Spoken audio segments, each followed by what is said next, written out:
Presidential candidate Robert Kennedy Jr. went on the Joe Rogan podcast. And in this podcast, he talked about the military-industrial complex and his uncle, our former president, John F. Kennedy, and his assassination. And in this podcast, he lists who he thinks is responsible for his uncle's assassination. Check this out.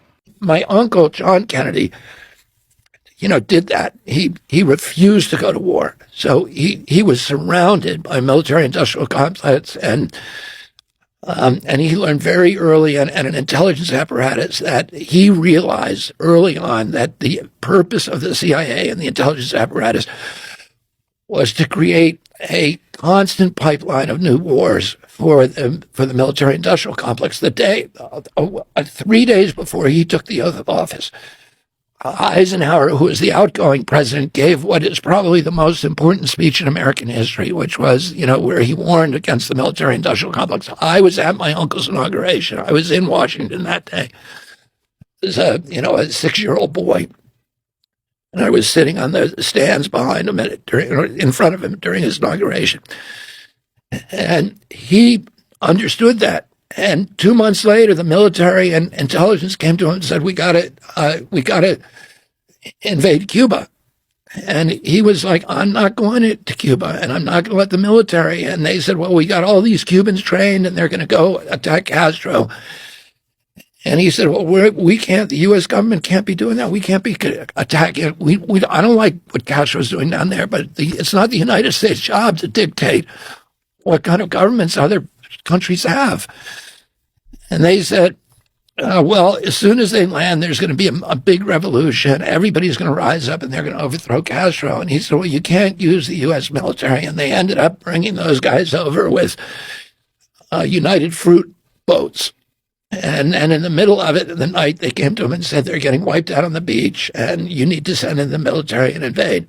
And he said, we're not going to do it. And he stepped out of that meeting, and he realized they had been lying to him and trying to trick him. And he said, I want to take the CIA and shatter it into 1,000 pieces and scatter it to the winds. And then, for the next 1,000 days of his presidency, he was at war with his military and intelligence apparatus. They tried to get him to go into Laos. He said no. They tried to get him to go into Vietnam with combat troops. They said that we need 250,000 combat troops. He refused. Everybody around him wanted him to go into Vietnam. He sent 16,000 military advisors. That's fewer people than he sent to get James Meredith into Ole Miss in Jackson, Mississippi, to get one black man into school. He sent fewer in Vietnam. They weren't allowed to fight. Many of them did. They violated the rules of engagement. In October of 1963, he heard that some of his Green Berets had been killed over there. And he said, I want a total casualty list from Vietnam. And his aide came to him and said, 75 Americans have died. He said, that's too many. And he signed that day a national security order ordering all troops out of Vietnam, U.S. troops. The first 1,000 over the next month, and then the rest by the beginning of 1965. And then a month later, he was killed. So, but what his view was is that he believed that the view of Americans abroad should not be, a soldier with a gun. It should be a Peace Corps volunteer building, wells, and it should be USAID helping poor people, and it should be Alliance for Progress building middle class. And that's what he did. And he started the Kennedy Milk Program to give nutrition to poor kids all over the world. As a result of that, in Africa today, there are more statues to John Kennedy, more boulevards named after him, more hospitals, schools, universities, avenues in all the major cities named after him than any other president.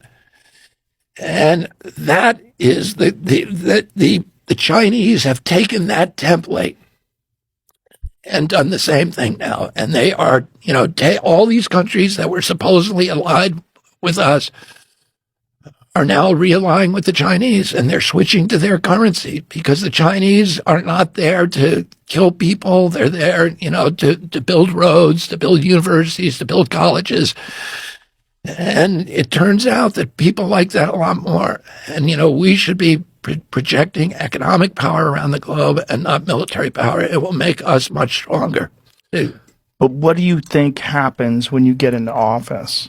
Like, if you're talking about your uncle who's assassinated, and you believe the intelligence agencies were a part of that, what happens to you? Well, I got to be careful. I'm aware of that, and I'm not. I'm aware of that danger, and I don't live in fear of it, at all. But I'm not stupid about it, and I take precautions.